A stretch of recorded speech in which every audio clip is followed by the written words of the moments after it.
নমস্কার, আমি তানিয়া। সবাইকে স্বাগত জানাই।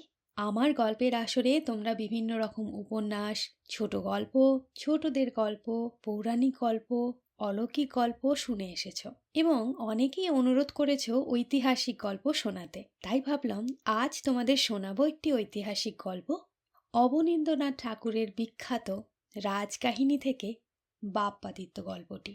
শুনতে থাকো। তুষের আগুন যেমন প্রথমে ধিক ধিক, শেষে হঠাৎ ধু ধু করে জ্বলে ওঠে, তেমনি গোহের পর থেকে রাজপুতদের ওপর ভিলদের রাগ ক্রমে ক্রমে অল্পে অল্পে বাড়তে বাড়তে একদিন দাও দাও করে পাহাড়ে পাহাড়ে, বনে বনে দাবানলের মতো জ্বলে উঠল। গোহের সুন্দর মুখ, অসীম দয়া, অটল সাহসের কথা মনে রেখে ভিলেরা ৮ পুরুষ পর্যন্ত রাজপুত রাজাদের সমস্ত অত্যাচার সহ্য করেছিল। যদি কোনো রাজপুত রাজা শিকারে যেতে পথের ধারে কোনো ভিলের কালো গায়ে বল্লমের খোঁচায় রক্তপাত করে চলে যেতেন, তবে তার মনে পড়ত রাজা গোহ একদিন তাদেরই বংশের একজনকে বাঘের মুখ থেকে বাঁচিয়ে এনে নিজের হাতে তার বুকের রক্ত মুছে দিয়েছিলেন। যখন কোনো রাজকুমার কোনো একদিন শখ করে গ্রামকে গ্রাম জ্বালিয়ে দিয়ে তামাশা দেখতেন, তখন তাদের মনে পড়ত এক বছর দুর্ভিক্ষের দিনে রাজা গোহ তার প্রকাণ্ড রাজবাড়ি, পরিপূর্ণ ধানের গোলা, আশ্রয়হীন দিন দুঃখী ভিল প্রজাদের জন্য সারা বৎসর খুলে রেখেছিলেন। ভাগ্যদোষে যুদ্ধে জয় না হলে যেদিন কোনো কাপুরুষ যুবরাজ বিশ্বাসঘাতক বলে সেনাপতিদের মাথা একটির পর একটি হাতির পায়ের তলায় চূর্ণ করে ফেলতেন, সেদিন পর্যন্ত ভিল বাহিনী চোখের জল মুছে ভাবত, হায় রে হায়, মহারাজ গোহ ছিলেন যিনি যুদ্ধের সময় ভাইয়ের মতো তাদের যত্ন করতেন, মায়ের মতো তাদের রক্ষা করতেন, বীরের মতো সকলের আগে চলতেন। এত অত্যাচার, এত অপমান, তবু সেই বিশ্বাসী ভিল প্রজাদের সবল প্রাণ ৮ পুরুষ পর্যন্ত বিশ্বাসে রাজভক্তিতে পরিপূর্ণ ছিল। কিন্তু যখন বাপ্পাদিত্যের পিতা নাগাদিত্য রাজ সিংহাসনে বসে ঘোর অত্যাচার আরম্ভ করলেন, যখন গরিব প্রজাদের গ্রাম জ্বালিয়ে ক্ষেত উজাড় করে তার মন সন্তুষ্ট হলো না, তিনি যখন হাজার হাজার ভিলের মেয়ে দাসীর মতো রাজপুতের ঘরে বিলিয়ে দিতে লাগলেন, যখন প্রতিদিন নতুন নতুন অত্যাচার না হলে তার ঘুম হতো না, শেষে সমস্ত ভিলের প্রাণের চেয়ে প্রিয় তাদের একমাত্র আমোদ বনে বনে পশু শিকার, যেদিন নাগাদিত্য নতুন আইন করে একেবারে বন্ধ করলেন, সেদিন তাদের ধৈর্যের বাঁধ ভেঙে গেল। নাগাদিত্য ভিল প্রজাদের ওপর এই নতুন আইন জারি করে সমস্ত রাত্রি সুখের স্বপ্নে কাটিয়ে সকালে উঠে দেখলেন দিনটা বেশ মেঘলা মেঘলা, ঠান্ডা হাওয়া ছেড়েছে, কোনো দিকে ধুলো নেই, শিকারের বেশ সুবিধা। নাগাদিত্য তৎক্ষণাৎ হাতি সাজিয়ে দলবল নিয়ে বেরিয়ে পড়লেন। সেদিন রাজার সঙ্গে কেবল রাজপুত, দলের পর দল, বড় বড় ঘোড়ায় চড়ে রাজপুত। সামান্য ভিলের একটি ছোট্ট ছেলের পর্যন্ত যাওয়ার হুকুম নেই। শিকার দেখলে খাঁচার ভিতরে চিতাবাঘ যেমন ছটফট করে, আজ এমন শিকারের দিনে ঘরের ভিতর বসে ভিলেদের প্রাণ তেমনই ছটফট করছে। এই কথা ভেবে নিষ্ঠুর নাগাদিত্যর মন আনন্দে নৃত্য করতে লাগলো। রাজা নাগাদিত্য দল বল নিয়ে ভেরি বাজিয়ে হৈ হৈ শব্দে পর্বতের শিখরে চড়লেন। বজ্রের মতো ভয়ঙ্কর সেই ভেরির আওয়াজ শুনে অন্যদিন মহিষের পাল জল ছেড়ে পালাতো, বনের পাখি বাসা ছেড়ে আকাশে উঠত, হাজার হাজার হরিণ প্রাণ ভয়ে পথ ভুলে ছুটতে ছুটতে যেখানে শিকারী সেখানে এসেই উপস্থিত হতো। ঘুমন্ত সিংহ জেগে উঠত, বাঘ হাঁকার দিত। শিকারীরা কেউ বল্লম হাতে মহিষের পেছনে, কেউ খাড়া হাতে সিংহের সন্ধানে ছুটে চলত। কিন্তু নাগাদিত্য আজ বারবার ভেরি বাজালেন, বারবার শিকারীর দল চিৎকার করে উঠল। তবু সেই প্রকাণ্ড বনে একটিও বাঘের গর্জন, একটিও পাখির ঝটাপট কিংবা হরিণের খুরের খুটাকট শোনা গেল না। মনে হলো সমস্ত পাহাড় যেন ঘুমিয়ে আছে। রাগে নাগাদিত্যের দুই চক্ষু লাল হয়ে উঠল। তিনি দলবলের দিকে ফিরে বললেন, ঘোড়া ফেরাও। অসন্তুষ্ট ভিল প্রজা এই বনের সমস্ত পশু অন্য পাহাড়ে তাড়িয়ে নিয়ে গেছে। চলো, আজ গ্রামে গ্রামে নগরে নগরে পশুর সমান ভিলের দল শিকার করিকে।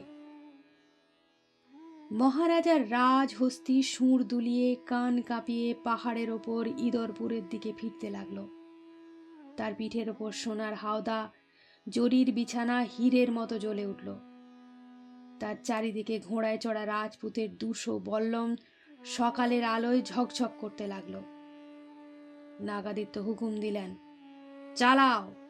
তখন কোথা থেকে গভীর গর্জনে সমস্ত পাহাড় যেন ফাটিয়ে দিয়ে প্রকাণ্ড একটা কালো বাঘ যেন একজন ভীল সেনাপতির মতো সেই অত্যাচারী রাজার পথ আঁকলে পাহাড়ের সুরি পথে রাজহস্তির সম্মুখে এসে দাঁড়ালো।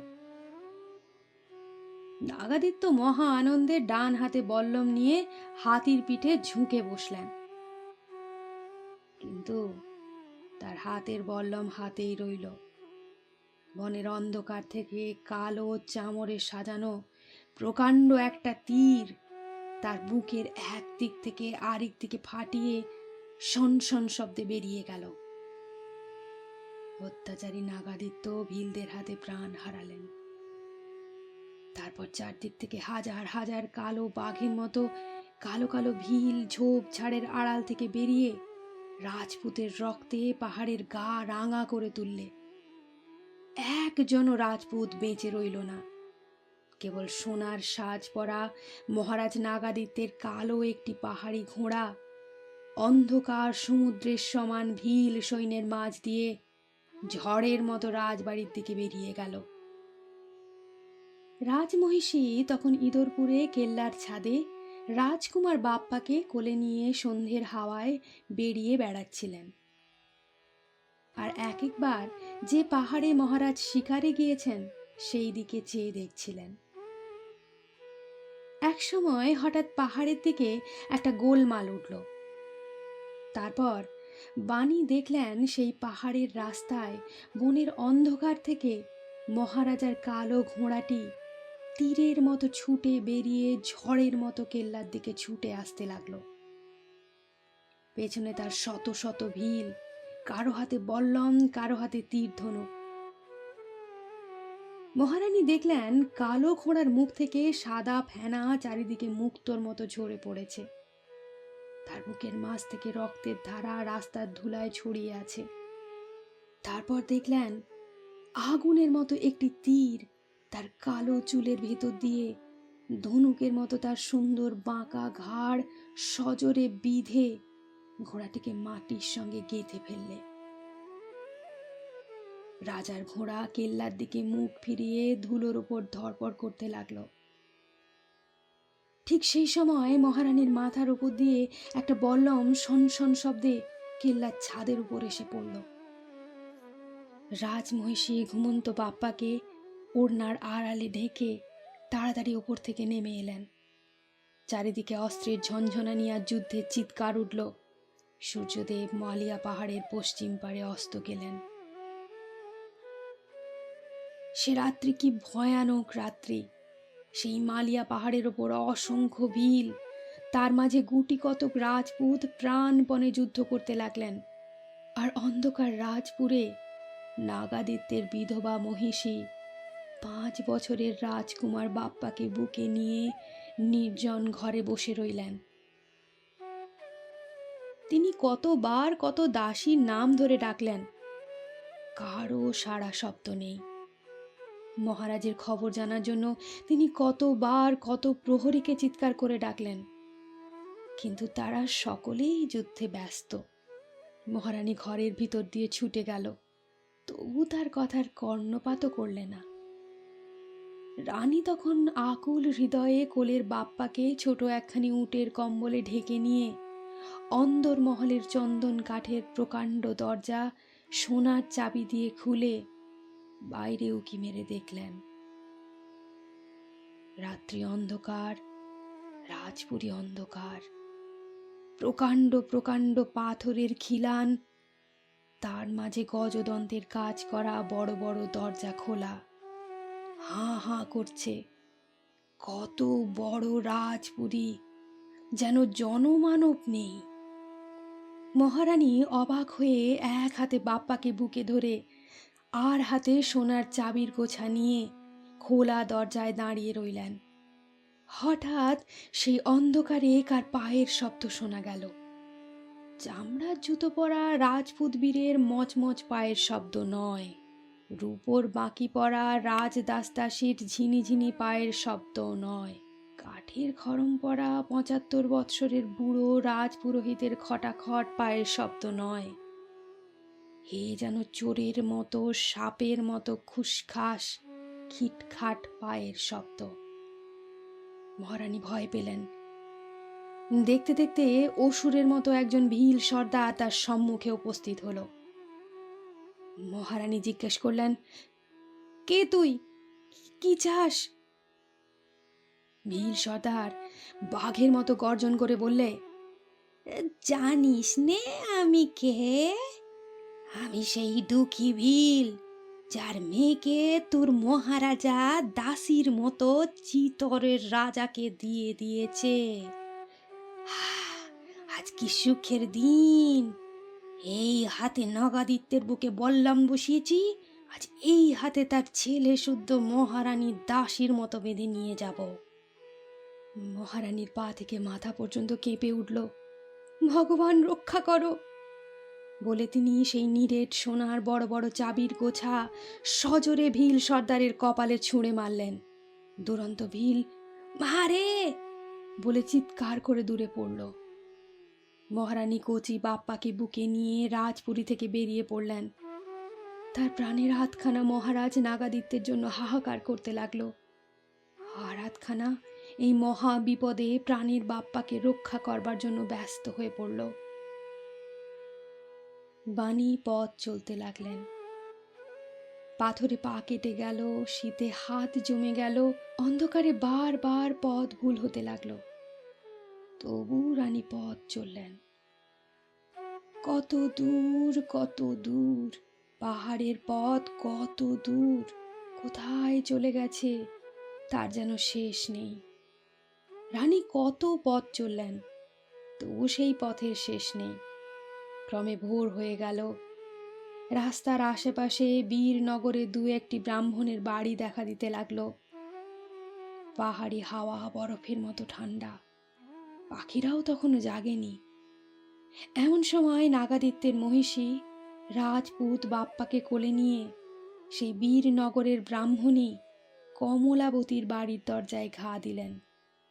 ৮ পুরুষ আগে একদিন শিলাদিত্যের মহিষী পুষ্পবতী প্রাণের কুমার গোহকে এই বীরনগরের কমলাবতীর হাতে সঁপে গিয়েছিলেন।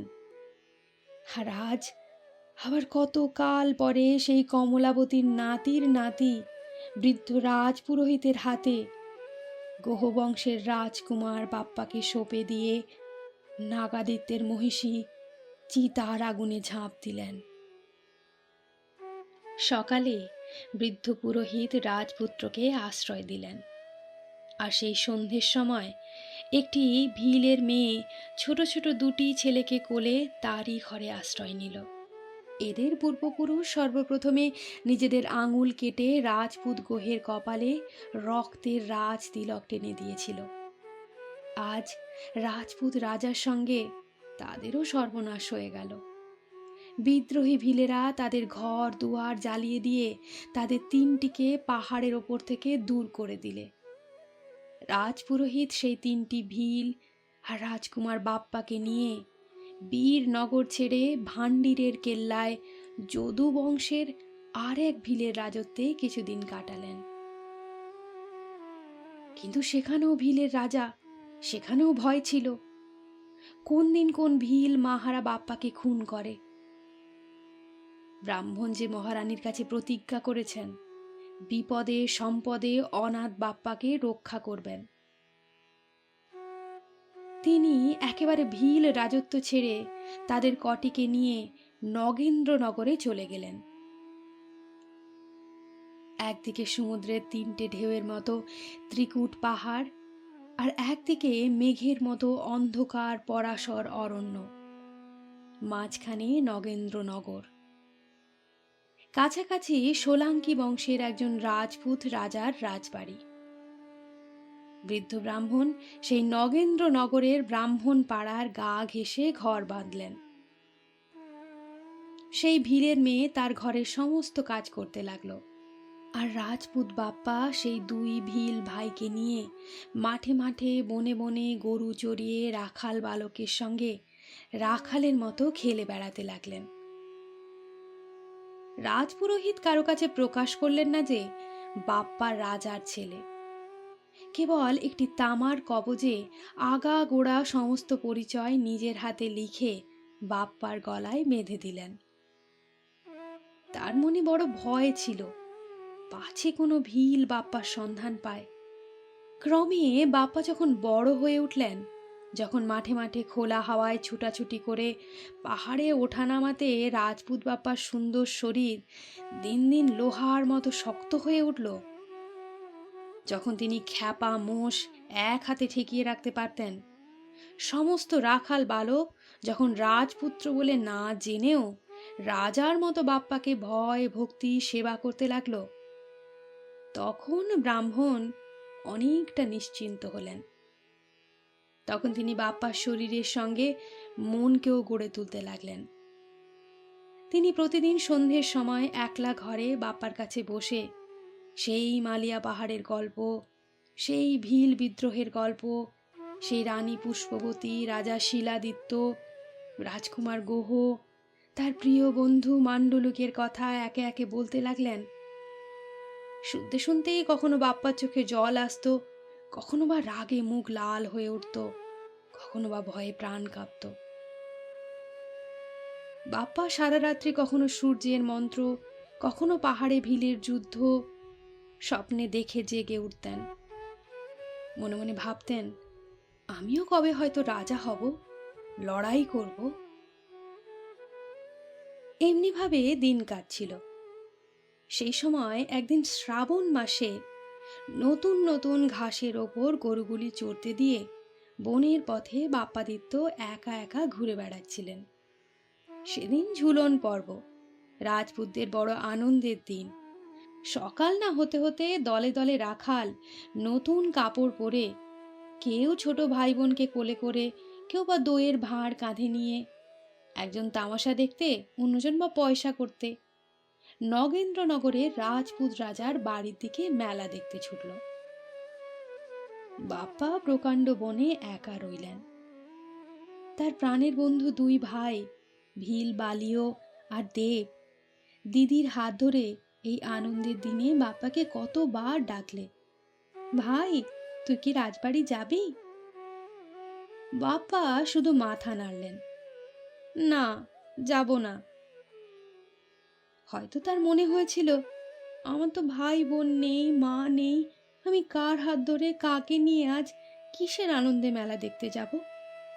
কিন্তু যখন বালিও আর দেব ভিলনী দিদির সঙ্গে হাসতে হাসতে চলে গেল, যখন সকালের রোদ মেঘের আড়ালে ঢেকে গেল, বাপ্পার একটি মাত্র গাই চড়তে চড়তে যখন মাঠের পর মাঠ পার হয়ে বনের আড়ালে লুকিয়ে পড়ল, যখন বনে আর সারা শব্দ নেই, কেবল মাঝে মাঝে ঝিঝির ঝিনিঝিনি পাতার ঝুরু ঝুরু, সেই সময় বাপ্পার বড়ই একা একা ঠেকতে লাগলো।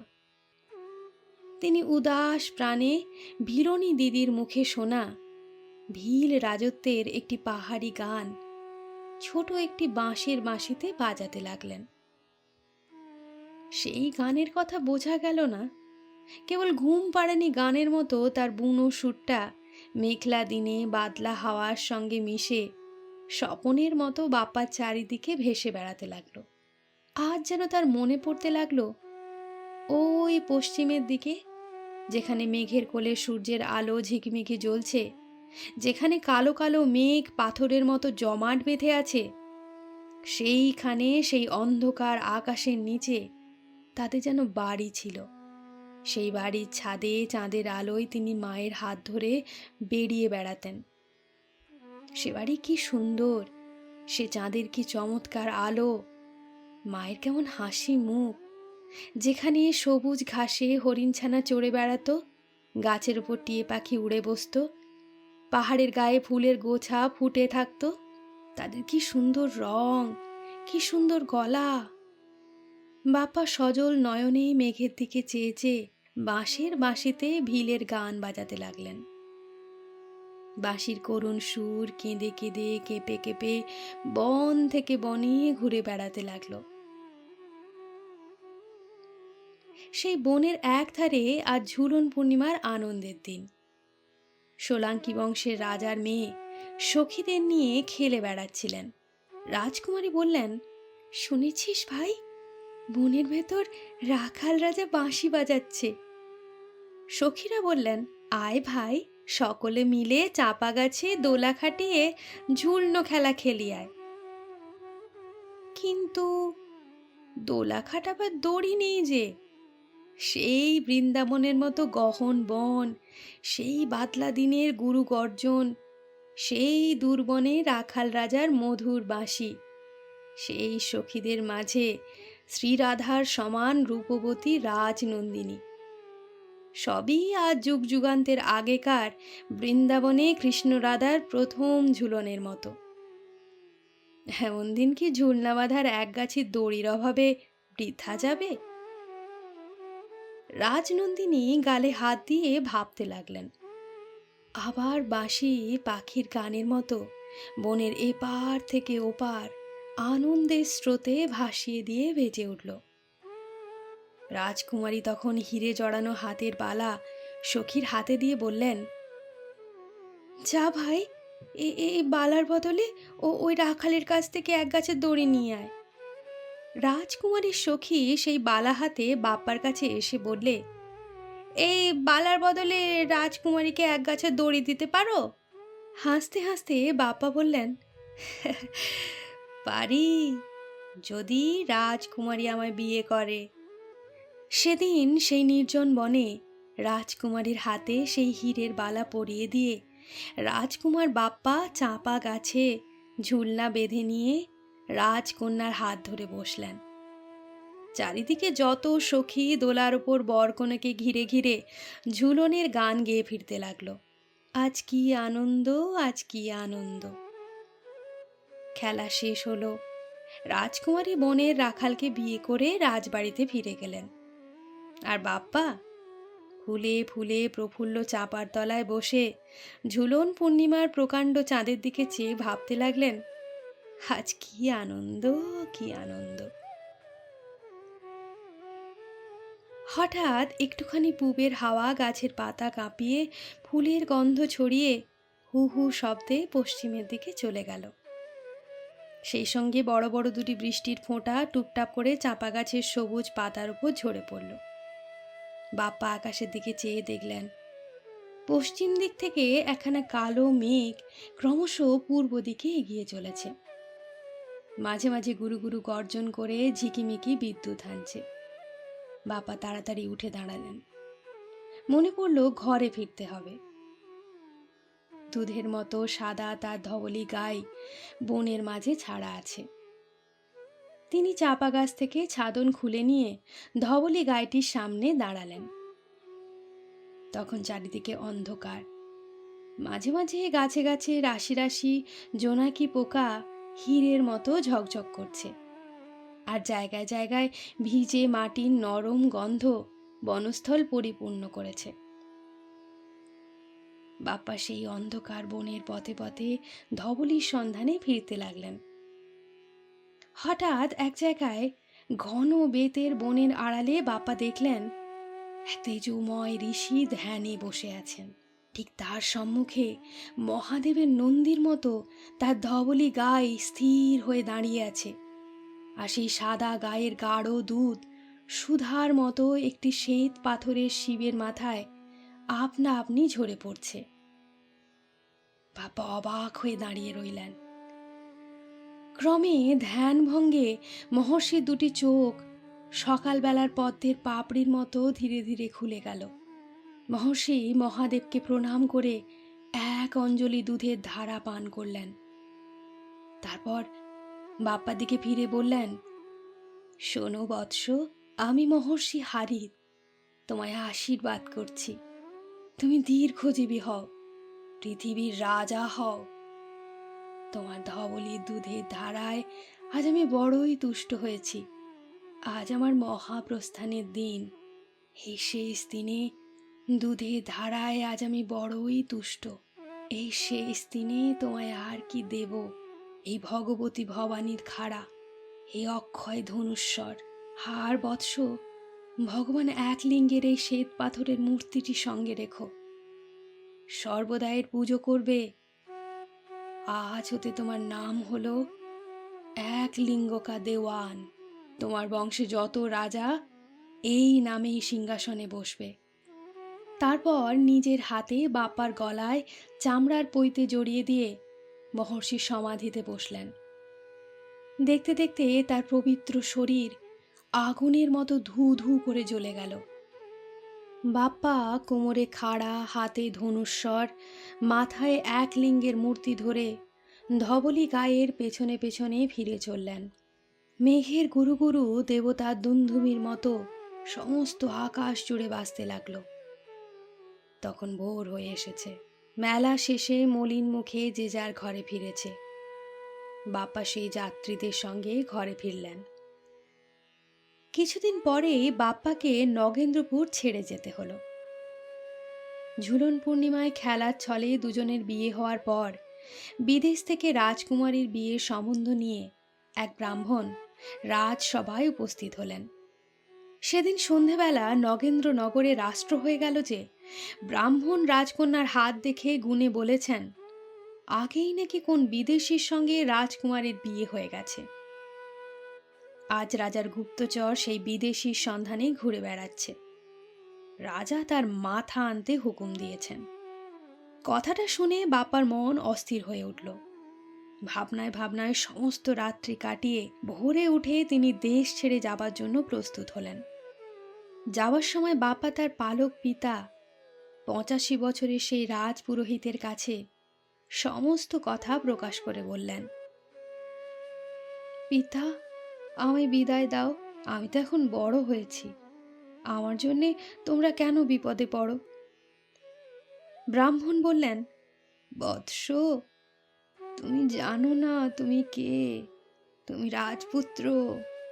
তোমার মা তোমাকে আমার হাতে সঁপে দিয়ে গেছেন।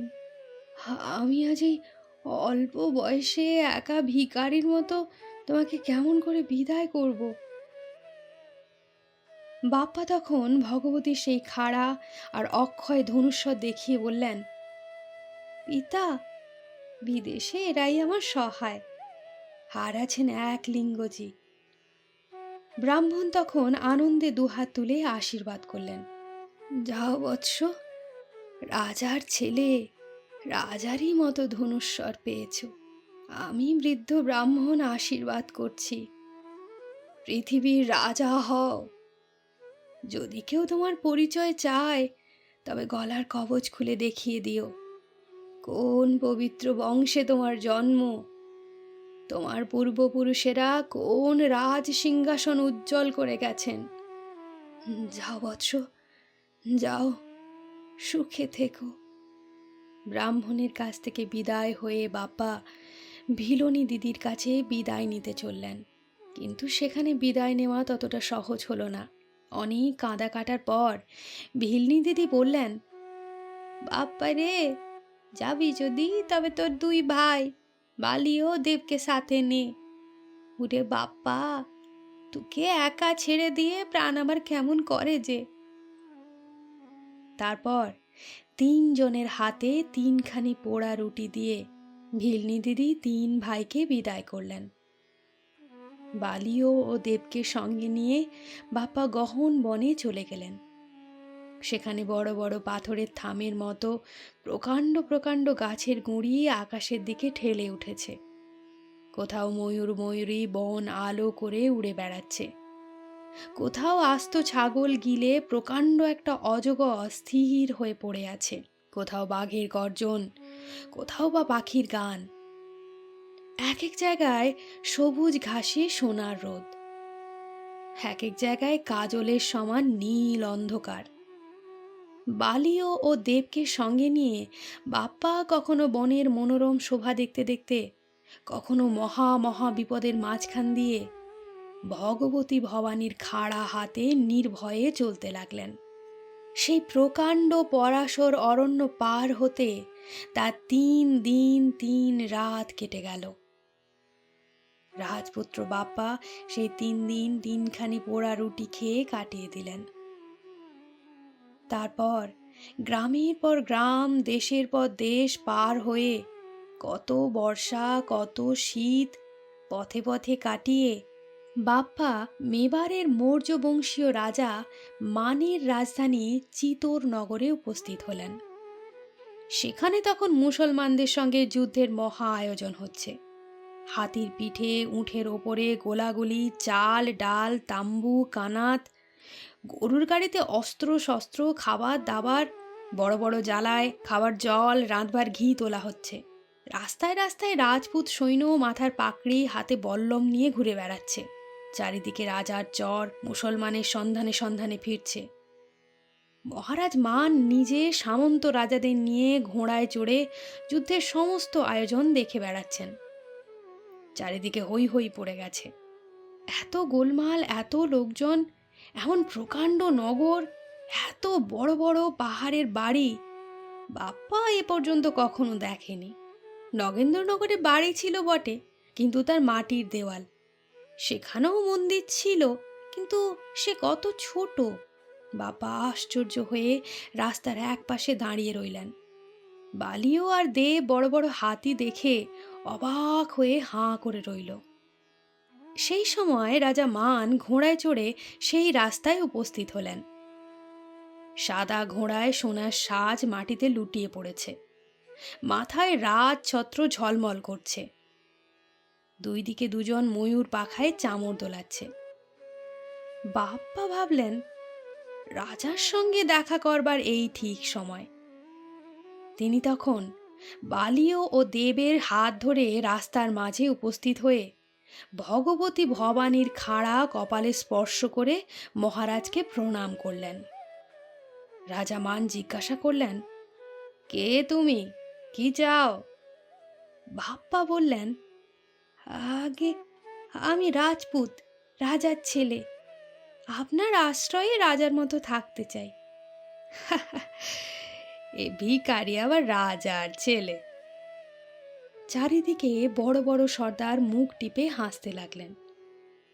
কিন্তু রাজা মান বাপার প্রকাণ্ড শরীর, সুন্দর মুখ, অক্ষয় ধনুস্বর আর সেই ভবানীর খাঁড়া দেখেই বুঝেছিলেন এ কোনো ভাগ্যবান, ভগবান কৃপা করে এই মুসলমান যুদ্ধের সময় এই বীর পুরুষকে আমার কাছে পাঠিয়েছেন। রাজা মান তৎক্ষণাৎ নিজের জরির শাল বাপ্পার গায়ে পরিয়ে দিয়ে একটা কালো ঘোড়া বাপ্পার জন্য আনিয়ে দিলেন। বাপ্পা বললেন, মহারাজ, আমার ভিল ভাইদের জন্য ঘোড়া আনিয়ে দিন। তারপর বালিও ও দেবকে ঘোড়ায় চড়িয়ে বাপ্পা সেই কালো ঘোড়ায় উঠে বসলেন। সমস্ত সৈন্য সামন্ত সেনাপতির মাথার ওপর বাপ্পার প্রকাণ্ড শরীর সমুদ্রের মাঝে পাহাড়ের মতো প্রায় আধখানা জেগে রইল। তখন রাস্তার লোক দেখে বলতে লাগলো, হ্যাঁ, বীর বটে, যেমন চেহারা তেমনি শরীর। চারিদিকে ধন্য ধন্য পড়ে গেল। কেবল রাজার যত সেনাপতি মাথার ওপরে রাজবেশ মোড়া সেই ভিখারিকে দেখে মান রাজার ওপর মনে মনে অসন্তুষ্ট হলেন। রাজা দিন দিন বাপ্পাকে যতই সুনয়নে দেখতে লাগলেন, যতই তাকে আদর অভ্যর্থনা করতে লাগলেন, ততই সেনাপতিদের মন হিংসার আগুনে পুড়তে লাগলো। ক্রমে মুসলমানের সঙ্গে যুদ্ধের দিন উপস্থিত হলো। সেদিন রাজসভায় দেশ বিদেশের যত সামন্ত রাজা, যত বুড়ো বুড়ো সেনাপতি একমত হয়ে মান রাজার সম্মুখে দাঁড়িয়ে বললেন, মহারাজ, আমরা অনেক সময় অনেক যুদ্ধে তোমার জন্য প্রাণ দিতে গিয়েছি। সে কেবল তুমি আমাদের ভালোবাসতে বলে, আমাদের বিশ্বাস করতে বলে। যদি মহারাজ আজ তুমি সেই ভালোবাসা ভুলে একজন পথের ভিখারিকে আমাদের সকলের ওপরে বসালে, বাপ্পা আজ যদি তোমার প্রাণের চেয়ে প্রিয়, সকলের চেয়ে বিশ্বাসী হয়, তবে আমাদের আর কাজ কি? বাপ্পাকেই এই মুসলমান যুদ্ধে সেনাপতি করো। আমাদের বীরত্ব তো অনেকবার দেখা আছে, এবার নতুন সেনাপতি কেমন করে যুদ্ধ করে দেখা যাক। মহারাজ মান চিরবিশ্বাসী রাজভক্ত সর্দারদের মুখে হঠাৎ এই নিষ্ঠুর কথা শুনে বজ্রাহতের মতো স্তব্ধ হয়ে বসে রইলেন। তার আর কথা বলার শক্তি থাকল না। তখন সেই প্রকাণ্ড রাজসভায় এক বিদ্রোহী সর্দারদের মধ্যস্থলে 15 বৎসরের বীর বালক বাপ্পাদিত্য উঠে দাঁড়িয়ে বললেন, শুনুন মহারাজ, আজ রাজস্থানের প্রধান প্রধান সর্দারেরা রাজসভায় দাঁড়িয়ে বলছেন, এই ঘোর বিপদের সময় বাপ্পাই এবার সেনাপতি হয়ে যুদ্ধ চালান। তবে তাই হোক। রাজা মান হতাশের মতো চারিদিকে চেয়ে দেখলেন, তারপর ধীরে ধীরে বললেন, আচ্ছা, তবে তাই হোক। তারপর একদিক দিয়ে মূর্ছিত প্রায় মান রাজা চাকরের কাঁধে ভর দিয়ে অন্তঃপুরে চলে গেলেন, আর একদিক দিয়ে বাপ্পাদিত্য সৈন্য সাজাতে বাহির হলেন। বিদ্রোহী সর্দারদের মাথা হেঁট হলো। তারা মনে ভেবেছিলেন যে 15 বৎসরের বালক বাপ্পা যুদ্ধে যেতে কখনোই সাহস পাবে না, সবার মাঝে অপমান হবে। কিন্তু যখন সেই বীর বালক নির্ভয়ে হাসি মুখে এই ভয়ঙ্কর যুদ্ধের ভার রাজার কাছে চেয়ে নিল, তখন তাদের বিস্ময়ের সীমা রইল না। তারা আরও আশ্চর্য হলেন যখন সেই বাপ্পা, যাকে তারা একদিন পথের ভিখারি বলে ঘৃণা করতেন, 15 বৎসরের সেই বালক বাপ্পা যুদ্ধ জয় করে কোটি কোটি রাজপুত প্রজার আশীর্বাদ জয় জয়কারের মধ্যে একদিন শুভ দিনে শুভক্ষণে সমস্ত রাজস্থানে রাজমুকুটের সমান রাজপুতের রাজধানী চিতোরের নগরে ফিরে এলেন। সেদিন সমস্ত রাজস্থান বেড়ে কি আনন্দ, কি উৎসাহ! নতুন সেনাপতি বাপ্পা সমস্ত রাজস্থানকে ভয়ঙ্কর মুসলমানদের হাত থেকে রক্ষা করে যেদিন চিতোরনগরে ফিরে এলেন, সেদিন রাজা মানের বুড়ো বুড়ো সর্দারেরা ক্ষুণ্ণ মনে রাজসভা ছেড়ে চলে গেলেন। মহারাজ মান তাদের ফিরিয়ে আনতে কতবার চেষ্টা করলেন, কাকুতি মিনতি, এমনকি শেষে রাজগুরুকে পর্যন্ত তাদের কাছে পাঠালেন, কিন্তু কিছুতেই কিছু হলো না। সর্দারেরা দূতের মুখে বলে পাঠালেন, আমরা মহারাজের নমক খেয়েছি, 1 বৎসর পর্যন্ত আমরা শত্রুতা করব না, বৎসর শেষ হলে যুদ্ধক্ষেত্রে দেখা হবে। সেই 1 বৎসর কত ভীষণ ষড়যন্ত্র, কত ভয়ঙ্কর পরামর্শে কেটে গেল। 1 বৎসর পরে সেই বিদ্রোহী সর্দারদের দুষ্ট পরামর্শে রাজা মানকে ভুল বুঝে বাপ্পা তাদের সকলের সেনাপতি হয়ে যুদ্ধে চললেন। রাজা মান যখন শুনলেন বাপ্পা তার রাজ সিংহাসন কেড়ে নিতে আসছেন, যখন শুনলেন যে বাপ্পাকে তিনি পথের ধুলো থেকে একদিন রাজ সিংহাসনের দিকে তুলে দিয়েছিলেন, যার দিনহীন বেশ একদিন তিনি রাজবেশ দিয়ে ঢেকে দিয়েছিলেন, যাকে তিনি প্রাণের চেয়েও প্রিয় ভেবেছিলেন, হায় রে, সেই অনাথ আজ সমস্ত কৃতজ্ঞতা ভুলে তাঁরই রাজছত্র কেড়ে নিতে আসছে। তখন তার 2 চোখে ঝরঝর করে জল পড়তে লাগলো। তিনি সেই বৃদ্ধ বয়সে একা একদল রাজভক্ত সৈন্য নিয়ে যুদ্ধে গেলেন। সেই যুদ্ধই তার শেষ যুদ্ধ। যুদ্ধক্ষেত্রে বাপ্পার হাতে মান রাজা প্রাণ দিলেন। 16 বৎসরের বাপ্পা দেববন্দরের রাজকন্যাকে বিয়ে করে হিন্দু মুকুট, হিন্দু সূর্য, রাজগুরু, চাকুয়া উপাধি নিয়ে চিতোরের রাজ সিংহাসনে বসলেন। বালিও ও দেব, দুই ভাই ভিল, বাপ্পার কপালে রাজতিলক টেনে নিয়ে দুখানা গ্রাম বকশিস পেলে। বাপ্পা সেদিন নিয়ম করে দিলেন যে তার বংশে যত রাজা সকলকেই এই দুই ভিলের বংশাবলীর হাতে রাজ টিকা নিয়ে সিংহাসনে বসতে হবে। আজও সেই নিয়ম চলে আসছে। এই নতুন নিয়ম বাপ্পা রাজস্থানে যখন প্রচলিত করলেন, তখন এই ভিলের হাতে রাজটেকা নেবার কথা যে শুনলে সেই মনে ভাবলে নতুন রাজারই একটা নতুন খেয়াল। কিন্তু মান রাজার সভা পণ্ডিতেরা ভাবলেন, ইনি কি তবে কোহের বংশীয় রাজকুমার? সূর্যবংশী তো ভিলের হাতে রাজ টিকা নেবার নিয়ম ছিল জানি। মহারাজ বাপ্পা নাগাদিত্যের মহিষী চিতোর রাজকুমারীর ছেলে নয় তো? রাজা মান বাপ্পার মায়ের ভাই, মামা নয় তো? ছি ছি ছি ছি, বাপ্পা কি অধর্ম করলেন? চোরের মতো মামার সিংহাসন নিজে নিলেন। এমন নিষ্ঠুর রাজার রাজত্বে থাকাও যে মহাপাপ। পণ্ডিতেরা আর রাজসভামুখও হলেন না, একে একে চিতোর ছেড়ে অন্য দেশে চলে গেলেন। হায়, তারা যদি জানতেন বাপ্পা কত নির্দোষ! বাপ্পা স্বপ্নেও ভাবেনি রাজা মান তার মামা।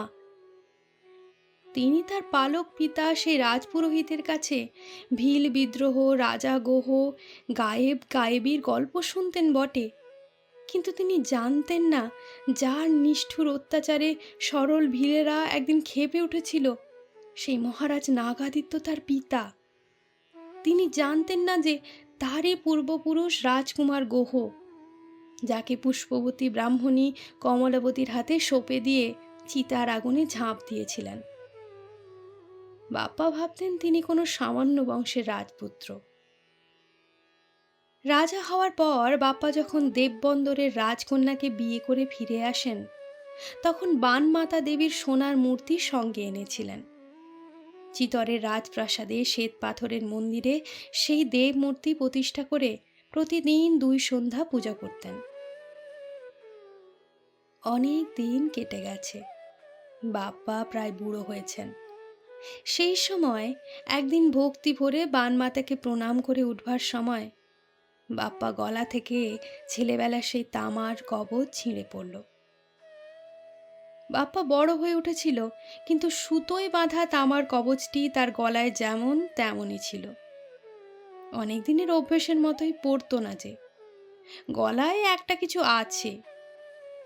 আজ যখন হীরামতির কুড়িগাছা হাড়ের নিচ থেকে সেই পুরনো কবচখানি পায়ের তলায় ছিঁড়ে পড়ল, তখন বাপ্পা চমকে উঠে বললেন, হে কি! এতদিন আমার মনেই ছিল না যে এতে লেখা আছে আমি কে, কোথায় ছিলুম। আজ সব সন্ধান পাওয়া যাবে। বাপ্পা প্রফুল্ল মুখে সেই তামার কবচ মহারানীর হাতে এনে দিয়ে বললেন, পড়ো তো শুনি। বাপ্পা নিজে এক অক্ষরও পড়তে জানতেন না। মহারানী বাপ্পার পায়ের কাছে বসে বলতে লাগলেন। কবচের এক পিঠে লেখা রয়েছে, বাসস্থান ত্রিকূট পর্বত, নগেন্দ্র নগর, পরাশর অরণ্য। বাপ্পা হাসি মুখে রানীর কাঁধে হাত রেখে বললেন, এ আমার ছেলেবেলার দেশ, এখানে কত খেলা করেছি। সেই ত্রিকূট পাহাড়, সেই 80 বছরের বৃদ্ধ ব্রাহ্মণের গম্ভীর মুখ, নগেন্দ্রনগরে ঝুলন পূর্ণিমা সেই জ্যোৎস্না রাত্রি, সেই সোলাঙ্কি রাজকুমারের মধুর হাসি স্বপ্নের মতো আমার এখনো মনে আসে। কতবার কত লোককে জিজ্ঞাসা করেছি, কিন্তু পৃথিবীতে 3টি চূড়ো পাহাড় কত আছে, কে তার সন্ধান পাবে?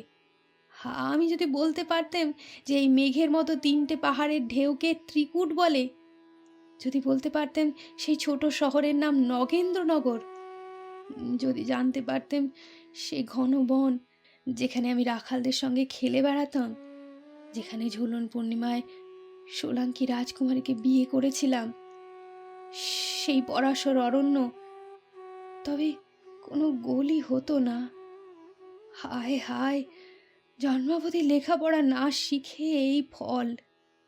এতকাল পরে কি আর সেই বৃদ্ধ ব্রাহ্মণ, সেই সোলাঙ্কি, সেই রাজনন্দিনীকে ফিরে পাবো? পড়ো তো শুনি, আর কি লেখা আছে? রানী কবজের আরেক পিঠ উল্টে পড়তে লাগলেন। জন্মস্থান মালিয়া পাহাড়, পিতা নাগাদিত্য, মাতা চিতর কুমারী, নাম বাপ্পা। মহারানীর বড় বড় চোখ মহা বিস্ময়ে আরো বড় হয়ে উঠল। তিনি তামার সেই কবজ হাতে বাপ্পার পায়ের তলায় ফুলের বিছানার মতো সুন্দর গালিচায় অবাক হয়ে বসে রইলেন। আর গজদন্তের পালঙ্কের ওপর বাপ্পা ডান হাতের আঙুলে এক ফোঁটা রক্তের মতো বড় একখানা লালের আংটির দিকে চেয়ে ভাবতে লাগলেন, হায় হায়, কি পাপ করেছি! এই হাতে পিতৃহন্তা ভিলদের শাসন না করে মামার প্রাণহন্তা হয়ে আমি সিংহাসনে বসেছি। মহারানী, আমি মহা পাপী। আমি চিতরের রাজ সিংহাসনে বসবার উপযুক্ত নই। পিতৃহত্যার প্রতিশোধ আর আত্মীয়বধের প্রায়শ্চিত্ত আমার জীবনের ব্রত হলো। একলিঙ্গের দেওয়ান বাপ্পা সেই দিনই সকলের কাছে বিদায় হয়ে 10,000 দেওয়ানি ফৌজ নিয়ে চিতর থেকে বার হলেন। তার সমস্ত রাগ মালিয়া পাহাড় ভিল রাজত্বের উপর গিয়ে পড়ল। বাপ্পা মালিয়া পাহাড় জয় করে ভিল রাজত্ব ছাড়খাড় করে চলে এলেন। তারপর দেশ বিদেশ, কাশ্মীর, কাবুল, কান্দাহার, ইরান, তুরান জয় করলেন। বাপ্পার সকল স্বাদ পূর্ণ হলো। মালিয়া পাহাড় জয় করে পিতৃহত্যার প্রতিশোধের স্বাদ পূর্ণ হলো। আধখানা পৃথিবী চিতরের সিংহাসনের অধীনে এনে আত্মীয়বধের কষ্ট অনেকটা দূর হলো। কিন্তু মনের শান্তি, প্রাণের আরাম কোথায় পেলেন? বাপ্পা যখন সমস্ত দিন যুদ্ধের পর শান্ত হয়ে নিজের শিবিরে বসে থাকতেন, যখন নিঃশব্দ যুদ্ধক্ষেত্র কোনোদিন পূর্ণিমার চাঁদের আলোয় আলোময় হয়ে যেত, তখন বাপ্পা সেই ঝুলন পূর্ণিমার রাতে চাপা গাছের ঝুলনায় সোলাঙ্কি রাজকুমারীর হাসি মুখ মনে পড়ত। যখন কোনো নতুন দেশ জয় করে বাপ্পা সেখানকার নতুন রাজপ্রাসাদে সোনার পালঙ্কে নহবতের মধুর সুর শুনতে শুনতে ঘুমিয়ে পড়তেন, তখন সেই পূর্ণিমার রাতে চাপা গাছের চারিদিকে ঘিরে ঘিরে রাজকুমারী সখীদের সেই ঝুলন গান স্বপ্নের সঙ্গে বাপ্পার প্রাণে ভেসে আসত। শেষে যেদিন তিনি নগেন্দ্রনগরে গিয়ে দেখলেন তাদের পাতার কুটির মাটির দেওয়াল মাটির সঙ্গে মিশে গেছে, যখন দেখলেন সোলাঙ্কি রাজবাড়ি জনশূন্য, নিস্তব্ধ অন্ধকার হয়ে পড়ে আছে, সে রাজকুমারীও নেই, সে সখী নেই, তখন বাপ্পার মন একেবারে ভেঙে গেল। তিনি শান্তিহারা পাগলের মতো সেই দিগ্বিজয়ী সৈন্য নিয়ে শান্তির আশায় এ দেশ ও দেশ ঘুরে বেড়াতে লাগলেন। চিতরের প্রকাণ্ড রাজপ্রাসাদ, শূন্য সিংহাসন আর অন্দরে একা মহারানীকে নিয়ে পড়ে রইলেন। এইরকম দেশ বিদেশে ঘুরতে ঘুরতে বাপ্পা একদিন বল্লভীপুরে গায়নী নগরে এসে পৌঁছলেন। একদিন 16 বৎসর বয়সে রাজা মানের সেনাপতি হয়ে বাপ্পা মুসলমান সুলতান সেলিমের সমস্ত সৈন্য এই গায়নী নগর থেকে তাড়িয়ে চিতরে ফিরে গিয়েছিলেন। আজ কত বৎসর পরে যখন কালো চুলে পাক ধরেছে, যখন চোখের কোলে কালি পড়েছে, গায়ের মাংস লোল হয়েছে, পৃথিবী যখন তার কাছে অনেকটা পুরনো হয়ে এসেছে, সেই সময় বাপ্পা একবার সেই গায়নী নগরে ফিরে এলেন। বাপ্পা সেই সূর্যকুণ্ডের জলে সূর্য পূজা করে গায়নীর রাজপ্রাসাদে শ্বেত পাথরের শয়ন মন্দিরে বিশ্রাম করতে গেলেন। হঠাৎ অর্ধেক রাত্রে কার একটি মধুর গান শুনতে শুনতে বাপ্পার ঘুম ভেঙে গেল। তিনি শয়ন মন্দির থেকে পাথরের ছাদে বেরিয়ে এলেন। সম্মুখে মুসলমানদের প্রকাণ্ড মসজিদ জ্যোৎস্নার আলোয় ধপ ধপ করছে, আকাশে অনেকখানি চাঁদ, চারিদিক নিশুতি। বাপ্পা জ্যোৎস্নার আলোয় দাঁড়িয়ে গান শুনতে লাগলেন। তার মনে হলো এ গান যেন কোথায় শুনেছেন। হঠাৎ দক্ষিণের হাওয়ায় গানের কথা আরো স্পষ্ট হয়ে বাপ্পার কানের কাছে ভেসে এলো। বাপ্পা চমকে উঠলেন। এ যে সেই গান, নগেন্দ্রনগরের রাজপুত রাজকুমারীর ঝুলন গান। বাপ্পা ছাদের উপর ঝুঁকে দাঁড়ালেন। নিচে দেখলেন এক ভিখারিনী রাস্তায় দাঁড়িয়ে গাইছেন। বাপ্পা তৎক্ষণাৎ সেই ভিখারিনীকে ডেকে পাঠালেন। সেই চাঁদের আলোয় নির্জনে শ্বেত পাথরের ছাদে পথের ভিখারিনী রাজেশ্বর বাপ্পার সম্মুখে এসে দাঁড়ালেন। বাপ্পা জিজ্ঞেস করলেন, কে তুমি? তুমি কি নগেন্দ্রনগরের সোলাঙ্কি রাজকুমারী? তুমি কি কখনো ঝুলন পূর্ণিমায় এক রাখাল বালককে বিয়ে করেছিলে? ভিখারিনী অনেকক্ষণ এক দৃষ্টে বাপ্পার মুখের দিকে চেয়ে রইলেন। তারপর একটুখানি হেসে বললেন, না মহারাজ, মহারাজ, অর্ধেক রাত্রে ভিখারিনীকে ডেকে একই তামাশা। বাপ্পা বললেন, তবে কি তুমি রাজকুমারী নও? ভিখারিনী নিঃশ্বাস ফেলে বললেন, আমি একদিন রাজকুমারী ছিলাম বটে, আজ ভিখারিনী। মহারাজ, আমি মুসলমান নবাব সেলিমের কন্যা। একদিন 15 বৎসর বয়সে তুমি আমাদের রাজ্য কেড়ে নিয়েছিলে। সেদিন আমি এই রাজপ্রাসাদের এই ছাদের ওপর থেকে তোমাকে দেখেছিলাম। কি সুন্দর মুখ, কি প্রকাণ্ড চেহারা! আর আজ তোমায় কি দেখছি, সেই শরীর নেই, সেই হাসি নেই। এমন দশা তোমার কে করলে? কোন রাজপুত কুমারীর আশায় তুমি পাগলের মতো দেশ বিদেশে ঘুরে বেড়াচ্ছ? বাপ্পা বললেন, সে থাক, তুমি আবার সেই গান গাও। ভিখারিনী গাইলেন, আজ কি আনন্দ ঝুলত ঝুলন শ্যাম চন্দর, আজ কি আনন্দ, আজ কি আনন্দ। বাপ্পা সমস্ত দুঃখ ভুলে সেই ভিখারিনীর মুখের দিকে চেয়ে রইলেন। গান শেষ হলো। বাপ্পা বললেন, নবাবজাদি, তোমায় কি দেব বলো? ভিখারিনী বললেন, আমার যদি রাজ্য থাকতো তবে তোমায় বলতেম আমায় বিয়ে করে তোমার বেগম করো, কিন্তু সে আশা এখন নেই। এখন আমি ভিখারিনী, যে আমাকে তোমার বাদী করে কাছে কাছে রাখো। বাপ্পা বললেন, তুমি বাদী হওয়ার যোগ্য নও। আমি তোমায় বেগম করব। তুমি চিরদিন আমার কাছে বসে এই গান গাইবে। তারপর দিন সেই মুসলমান কন্যাকে বিয়ে করে বাপ্পা খোরসান দেশে চলে গেলেন। সেখানে গুলবাগে খাসমহলে গোলাপের ফোয়ারার ধারে সিরাজির পেয়ালা হাতে বেগম সাহেবার মুখে আরবি গজল আর সেই হিন্দুস্তানের ঝুলন গান শুনতে শুনতে বাপ্পা প্রাণের আরাম, মনের শান্তি পেয়েছিলেন কিনা কে জানে।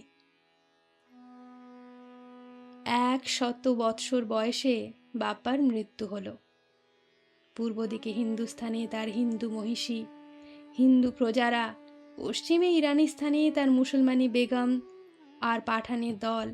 হিন্দুরা তাদের মহারাজকে চিতায় তুলে দিতে চাইলেন, আর নৌসেরা পাঠানের দল তাকে মুসলমানের কবরে দিতে ব্যস্ত হলো।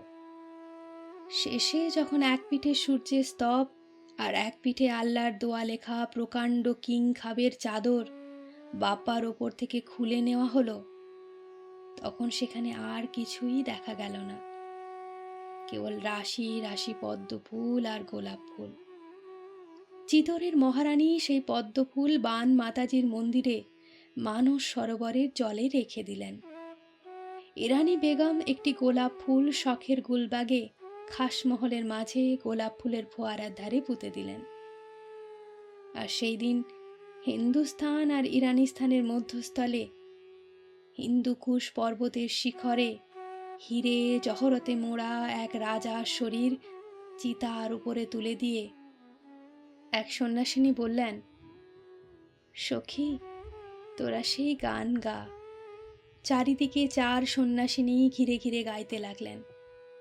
আজ কি আনন্দ ঝুলত ঝুलन শ্যাম চন্দ, আজ কি আনন্দ ঝুলত ঝুलन শ্যাম চন্দ, আজ কি আনন্দ। সন্ন্যাসিনী সেই সোলাঙ্কি রাজকুমারী, আর সেই রাজদেহ বাপ্পার মৃতদেহ। দুজনে চিরদিন দুজনের সন্ধানে ফিরেছিলেন, কিন্তু ইহলোকে মিলন হয়নি।